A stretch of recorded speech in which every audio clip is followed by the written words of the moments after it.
Hello, this is Stuart Williams, and this is another video in our series to provide an introduction to microfluidic experimentation with an emphasis on electrokinetics. And if you have any questions, feel free to email me at the address there.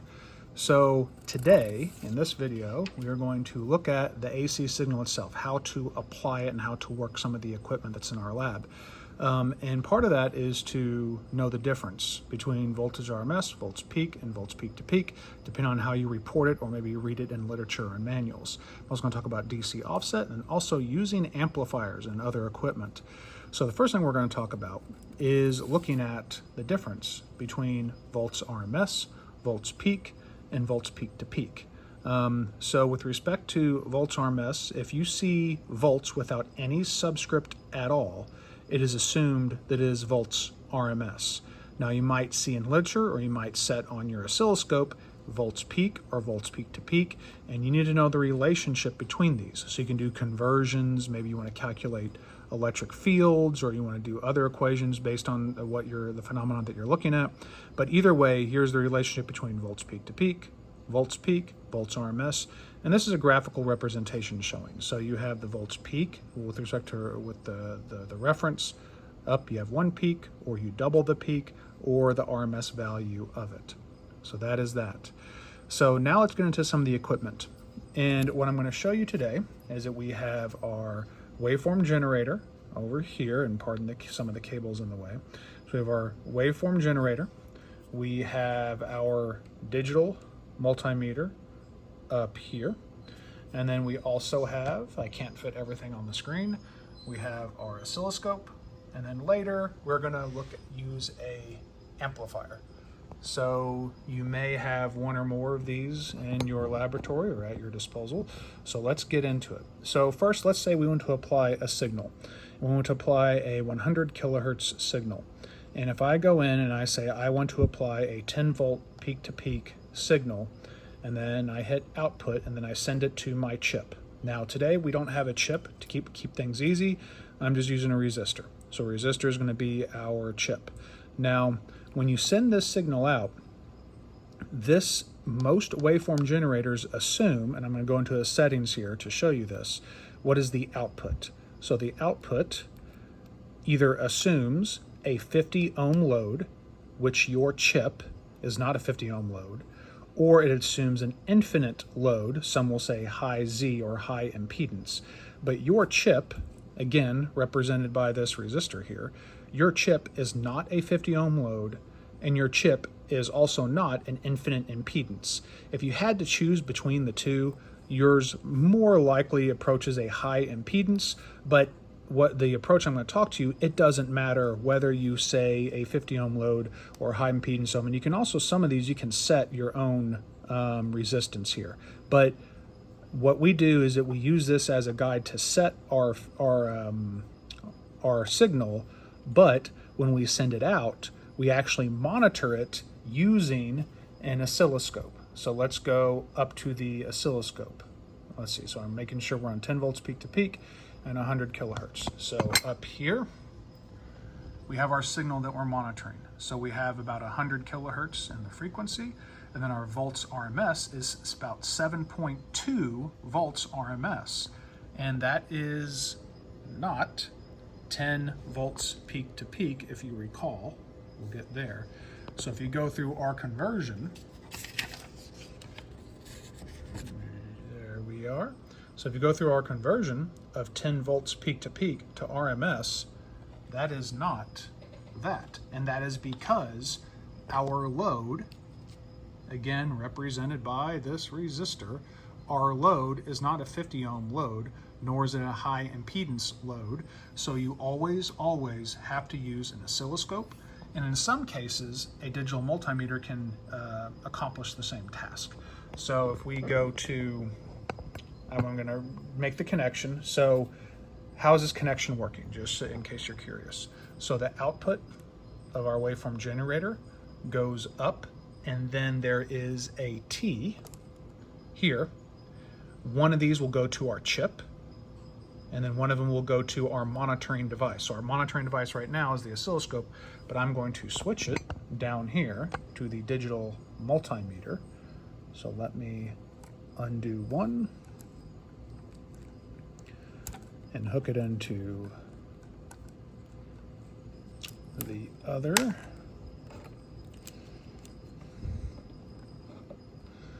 And then our voltage here is 7.02. Now, which one should you trust?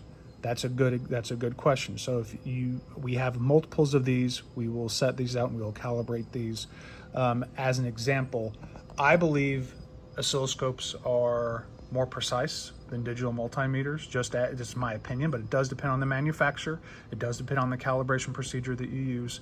But one thing we do like using with respect to the digital multimeters is looking at the DC portion. So let me go here.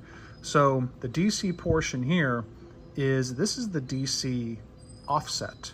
So the DC offset, why we want to monitor this is initially you would say, shouldn't the DC be 0? When you average the whole sinusoidal wave, should it approach 0? And the answer is yes, it should, but it doesn't always. And this DC offset could cause problems with respect to, or this non-zero, I should say, this non-zero DC component could cause problems with respect to electrolysis or bubbles forming in your system. So how do you approach this? How do you do this? So within your waveform generator, you should be able to set, in this case, I've changed my settings to where I can set the upper limit or lower limit and tweak it as needed. So I'm tweaking it just a little so we can get our, let me change. Yep, so now I change this now to 4.8 and 5, because again, inherent to this system, it's not perfect, but then I'm now in the millivolt range up here, which is a lot better. And this would likely reduce electrolysis for my system. Now what I'm going to do next is I'm going to go back to the oscilloscope. So I'm going to set this down while I go back and hook back up to where we were at. So let me do that. And I'll hook the oscilloscope back, because one thing I'm going to show you. Okay, so we're going to look at frequency. So 100 kilohertz. We go up, and the signal says 7.2 volts RMS. Okay, we've established that before. Now we're going to go back down here, and we are going to change the frequency to 2 megahertz. And then we go back up to our oscilloscope. We're at about 7.2 volts RMS, so that's fine. But then I'm going to go up even more. So let's go to 20 megahertz. So 20 megahertz, now we see a significant difference. It's at 6.1, 6.2 volts RMS. So as we go up in frequency and approach the limit, now the advertised limit here is 50 megahertz. So as we go higher in frequencies, the output, even though we set it at 10 volts peak to peak, and we know initially it was 7.2 volts, but now it's at 6.1, 6.2. So it has changed. As you go higher in frequency, the signal itself could decrease. So then if you want it consistent throughout all frequencies on your experiment, you should adjust this accordingly and make a table based on the devices and the equipment that you use. And this is especially true, meaning that the higher in frequency, the lower the amplitude that you have on your reading. This is especially true for amplifiers. Now, this particular amplifier is a high frequency amplifier, so this is rated to go up to 1 megahertz. And after that, the amplification does shoot down drastically. So whatever amplifier you use, whether it be this type, or there's some that are amplified at lower frequencies, so this one's rated at 100 kilohertz. So no matter what you use, be mindful that as you go higher in AC frequency, your output will degrade. So I'm going to go down and I'm going to go off screen. I'm going to go back to 1 megahertz and we're going to see it adjust. And now it's at 7.2. I'm going to go to 10 megahertz and then it's going to adjust. Now we're at 7 volts. I'm going to go to 40 megahertz It's going to adjust.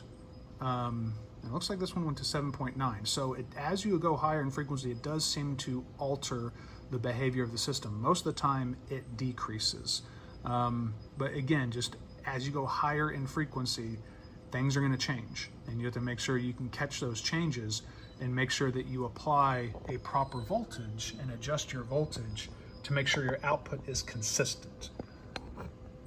All right, so that is it for this video. And again, feel free to contact me if you have any questions, and thank you for your attention.